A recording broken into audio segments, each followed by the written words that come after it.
That region of the world called Southeast Asia is also known as the Indo-Chinese Peninsula. It lies between India and China.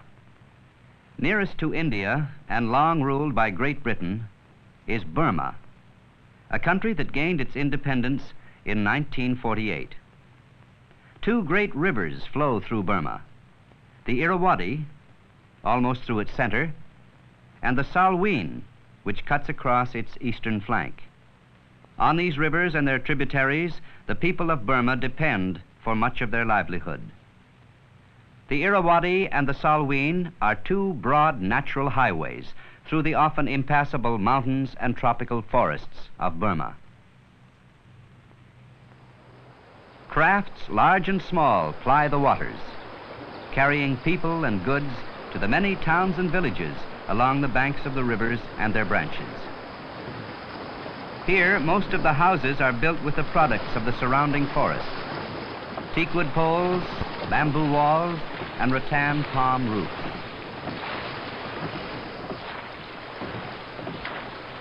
Many of the people who live in these villages work as boatmen, ferrying people across and up and down stream. This boat is made from a single giant log.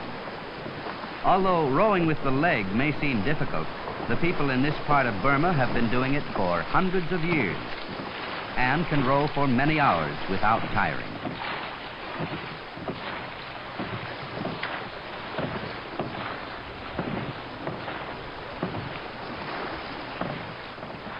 The rivers form fertile mountain valleys where great quantities of rice are grown.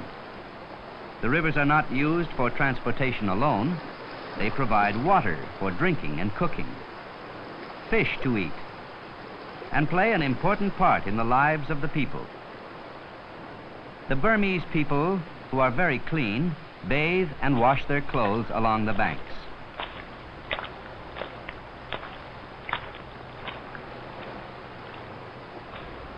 The clothes are first soaked, then beaten with paddles.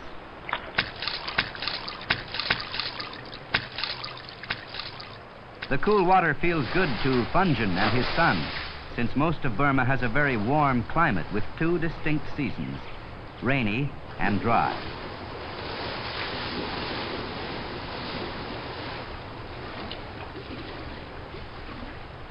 The fish net is always brought along on the days when the family visits the river. Although throwing the net looks easy, it requires a good deal of practice. If he's lucky, Funjin will catch enough fish to last until the next trip down to the river. Fish are important in providing protein in the diet, which consists almost entirely of rice. Funjin and his family have their own small rice field, or paddy. When it is harvest time, everyone helps, because for the people of Burma, rice is the staff of life, their most precious commodity, since they so completely depend upon it for their existence. Some of the rice is used to make a kind of rice milk. It is mixed with a few drops of water and then ground between two stones. While not as nourishing as real milk, which is difficult to obtain, the rice milk does make a fair substitute.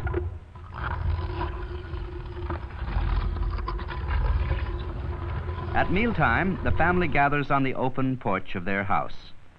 Meals are taken at about 10 in the morning, 5 in the afternoon, and 9 at night.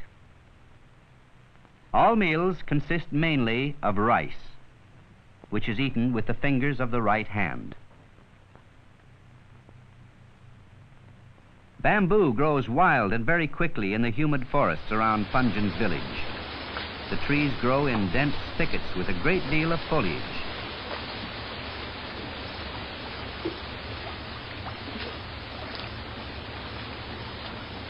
Funjin and his neighbors use the bamboo to build houses and furniture, and are even able to sell some of it. The foliage is trimmed from the trunk and made ready for use in anything from a house in Burma to a chair in your own backyard. The roof of Funjin's house is made from thatched palm leaves. He uses the tall bamboo grass from the forest to weave mats. These mats are used as the floor in his house. He takes pride in weaving them neatly and firmly.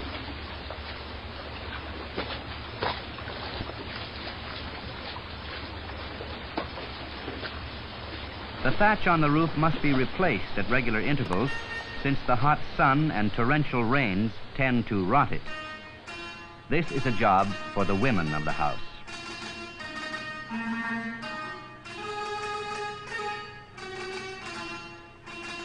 The tropical forest provides nearly all that Fungian requires with which to live. With the aid of his water buffalo, hard timber, which he has cut some time ago, is hauled to a pond. Here it is allowed to soak in water for an entire season. If the logs were not soaked, termites would quickly eat through them.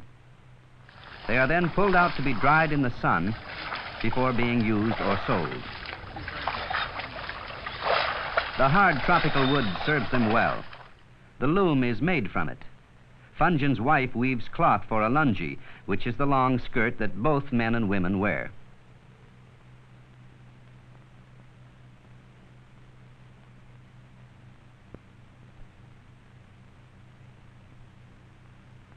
Every 5 days, the bazaar is held in the nearby town of Keng Tung. Here, Fungian is able to use the money from the sale of his surplus rice and forest products.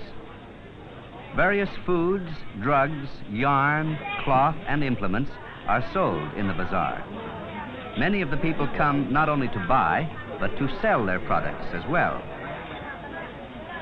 Delicacies are tempting to the visitors.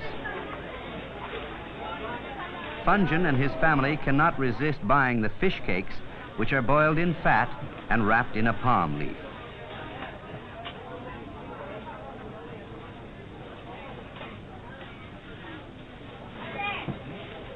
It's pleasant for the family to stroll through the town on these market days and perhaps visit the Buddhist temple. The people of Burma are predominantly of the Buddhist religion. Shrines and temples can be found in all the towns and villages. Keng Tung is a very old town. This area of Burma is still ruled by an active prince called the Sobhuaji. Many different tribes are gathered under his rule.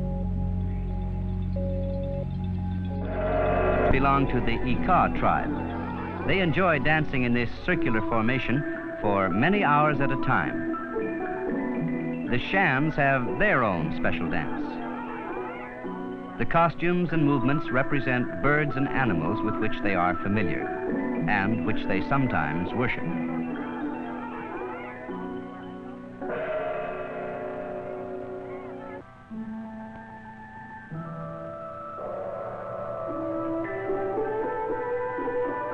The knife dance is performed only by the most skilled and respected men of the village. There is a good school in the town of Keng Tung where children learn English as well as Burmese. English was introduced into Burma when it was a British colony and is still spoken commonly among educated people. Not all of the children in Burma have a chance to go to school. But even so, the children of Burma are comparatively well off. The country is not overpopulated. These youngsters will find enough food to eat and jobs to work at. Nomadic tribes inhabit the tropical forest and mountain regions which are still inaccessible by road, rail, or river. They live for a time in one place and then move on to build a new village in a different location. Many of these tribes live far from government centers. It will take time and much effort to make them a part of the new Burmese society. The rainforests of Burma produce most of the world's supply of teak wood.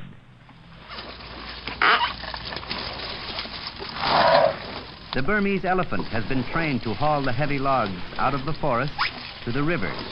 Here they are tied together and towed to the mill by tug. There is such a large demand on the world markets for teak wood that there are not enough good trees to meet it. Men ride with the logs all the way to the mill to make sure that none break loose.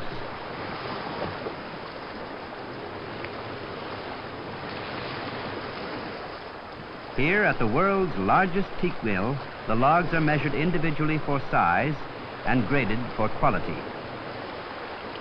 Teak is an extremely heavy, hard, ships, railroad ties, and fine furniture in all parts of the world. Teak is one of Burma's chief exports, along with rice. Burma sells some of its rice to the more heavily populated areas of Asia, which cannot raise sufficient for themselves. The city of Rangoon is the capital of Burma. A fine modern airport serves the airlines of many countries. Rangoon is situated on one of the mouths of the Irrawaddy River and is Burma's principal seaport. From the docks of Rangoon, ships carry minerals, rubber, rice, and teak to markets abroad.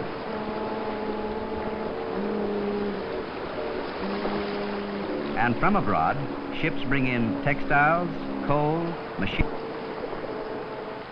The city of Rangoon is crowned by the golden Shwedagon Pagoda, the most sacred house of Buddhist worship in all Burma.